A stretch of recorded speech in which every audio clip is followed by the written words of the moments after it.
Some disclaimers before we begin. One, there may be some background noise, and two, this is being recorded live, so expect some mistakes. Also, I haven't read chapters from this book in a while, but they should be starting up again.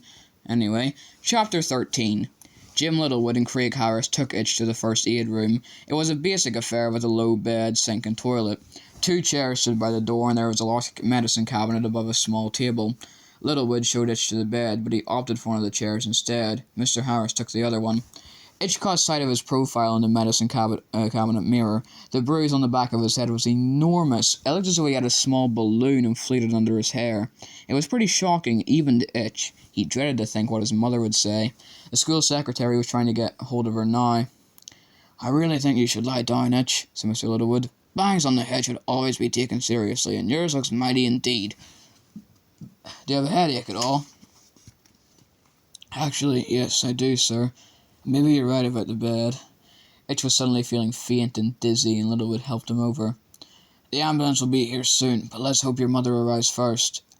"I'm not sure that I need an ambulance, sir," said Itch. "Well, one's coming anyway, and they can check Mr. Harris out too while they're here." The games teacher's hair was thick with matted blood. He sat with an ice pack in one hand and a towel in the other, which he dabbed very gently on the back of his head. The door opened, and a grim-faced Dr. Dart came in, followed by Mr. Watkins. "How's he doing, Jim?" she asked. "And how's that head, Craig?" She sat on the chair between Itch and Harris. Jim Littlewood spoke first. "Okay, I think, but I'll be happier once the ambulance has been, just to get a proper analysis, to be honest. I'll go and look out for it." He left the crowded first aid room, and Dr. Dart turned to Craig Harris. He looked at the bloody towel in his hand. "Oh, it'll be fine, Dr. Dart. Really it will. The bleeding has stopped. They'll need to make sure there's no glass in the wound." "Indeed," said Dart. There was silence in the little room for a few moments. "Can anyone tell me what that was all about?" asked Harris. "What was Flaherty looking for? How come he was so mad? He totally lost it." Dr. Dart and John Watkins looked at each other, and then at Itch, who had his eyes shut. The head nodded at Watkins, who explained what they knew. "The bottom line, however," Dart said, "is that my head of science has just attacked one of my pupils and several members of my staff.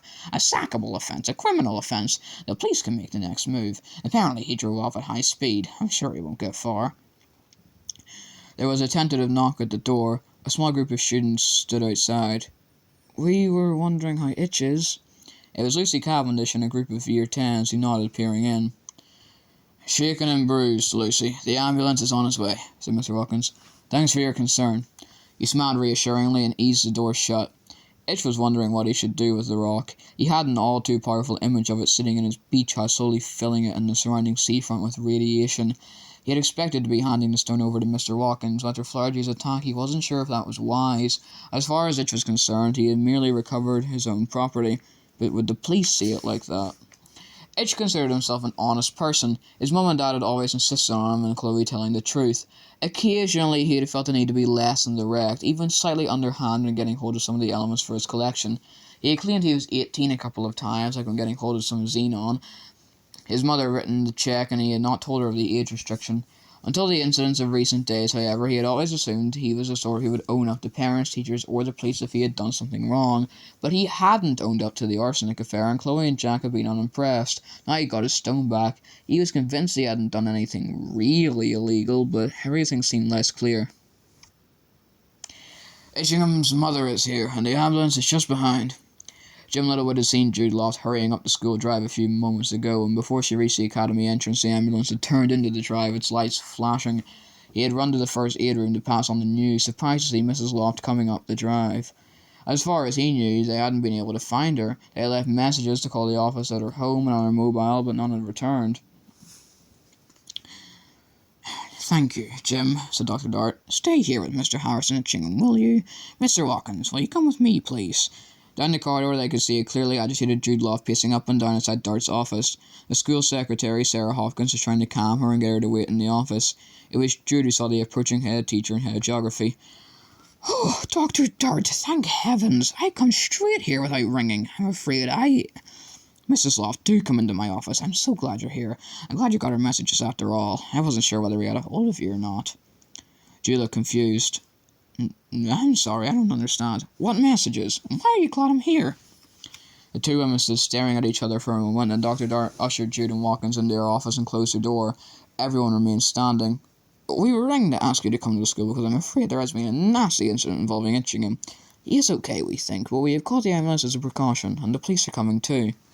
Jude Loft turned white and reached for Dart's desk to steady herself. John Watkins grabbed her arm and helped her to a chair.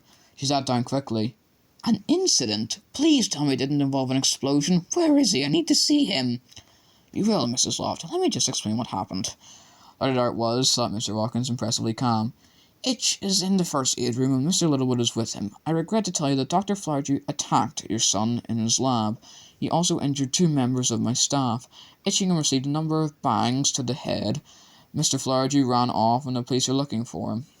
It would be best if the ambulance crew could see Itch as soon as possible. Bangs to the head from what? We think it was the wall, Mrs. Loft. His head was banged against the wall. Jude gasped and tears flooded into her eyes. I have to see him, she cried. Outside the office, they could all hear footsteps running along the corridor. The ambulance crew. Just one thing, Mrs. Loft, said Dart. If you didn't get our messages, why are you here? Jude's eyes welled with tears again. Because our house has been burgled, Dr. Dart. Ransacked. I came back from town to find every room gone through, all our possessions scattered everywhere. I told the police I'd be here.